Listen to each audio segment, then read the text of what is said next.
বিসমিল্লাহির রহমানির রহিম। এখন ঘড়িতে বাজতেছে 1:57, মানে অলমোস্ট 2টা বাজতেছে। তো বাসা থেকে বের হয়েছি, একটু পুরান ঢাকার দিকে যাব, কিছু কাজ আছে, সেই পারপাসেই যাওয়া হচ্ছে।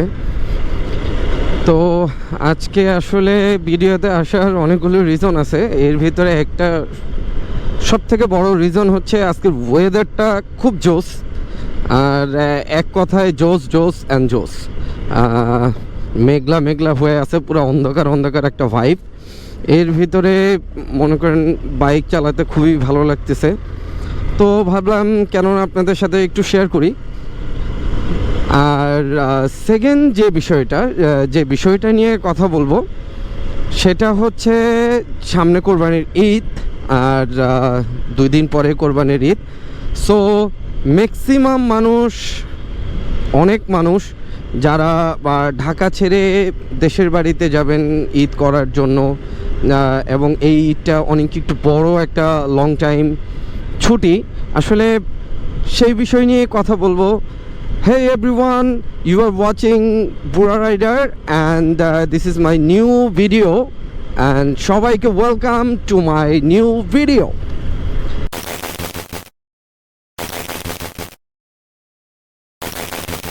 যাই হোক, যেটা বলছিলাম সেটা হচ্ছে কি ব্যাপার, টাঙ্কি লাগেনি? আচ্ছা, যেটা বলছিলাম সেটা হচ্ছে যে আমরা সবাই বাড়ির উদ্দেশ্যে যাই, তবে প্রতিবার ঈদ আসলে আমরা দেখতে পাই যে আসলে উপচে পড়া কিছু ভিড়, বাস কাউন্টারে হোক, ট্রেন কাউন্টারে হোক, এইসব জায়গাতে উপচে পড়া কিছু ভিড় দেখা যায়। এবং অনেক সময় এটাও আমরা দেখতে পারি যে আসলে আপনি আপনার লাইফের সর্বোচ্চ রিস্ক নিয়ে দেন বাসায় যাচ্ছেন। আমার আজকে আসলে এইটা নিয়ে কথা বলার জন্যই মূলত আমি আসলে আসছি ভিডিওতে। তো কথা হচ্ছে যে ভাই, আমরা দিন শেষে বাড়িতেই যাচ্ছি, তো বাড়িতে আসলে আপনজনের কাছে যাচ্ছি। এখন আমার আপনজনের কাছে যাওয়ার যে পথটা আমি চয়েস করছি, সেটা আমার হয়তোবা এমনও হতে পারে যে আমি বাড়িতে পৌঁছাইনি।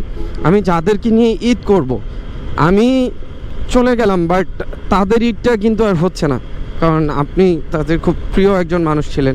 আপনি যখন চলে যাবেন, আলটিমেটলি তারা কোনো ঈদই পালন করতে পারবে না। আচ্ছা, কথা গেল হচ্ছে এইটা যে আপনি এই লাইফের রিস্কটা নেবেন না। এখন ইদানিং 2-3 বছর যাবৎ আরেকটা বিষয় হয়ে দাঁড়িয়েছে যে আমরা ঈদ আসলে বাইকে করে হচ্ছে দেশের বাড়িতে যাওয়া, অথবা দূর কোনো ট্যুরে যাওয়া, অথবা কি বলবো, বাইক নিয়েই আর কি আমরা হাইওয়েটা পাড়ি দেওয়ার ট্রাই করি, কারণ এত হ্যাসেল আমাদের কাছে ভালো লাগে না। বাসের হ্যাসেল, বাস যদি 12টা আসার কথা হয়, সেই বাস আসবে রাতে 3টায়, কজ 3 ঘন্টা রোডে প্রচুর জ্যাম, 3 ঘন্টা আপনাকে বসে থাকতে হবে একটা বাস কাউন্টারের পিছনে। তো এই নানান ধরনের প্রবলেম, ঈদ আসলে কালোবাজারি টিকিট, তারপরে হচ্ছে যে 600 টাকার টিকিট 1200 টাকায় সেল হওয়া, এই যে নানান ধরনের একটা সিন্ডিকেট, এই সিন্ডিকেটটা অ্যাকচুয়ালি ব্রেক করার জন্যই বাইকাররা সবাই তার নিজ নিজ বাহন নিয়ে বাড়িতে যাওয়ার জন্য, বা তার দেশে ঈদ করতে যাওয়ার জন্য, তার যে খুশির দিনটা সেটা কোনোভাবে স্পয়েল্ট না করে খুব সুন্দরভাবে কাটানোর জন্যই হচ্ছে আমরা বাইকে করে বাড়ি যাওয়া বা আমাদের ঈদ যাত্রা করা। এই জিনিসগুলো আমাদের কাছে খুব আসলে অন্য একটা ভাইব ক্রিয়েট হয়ে গেছিলো।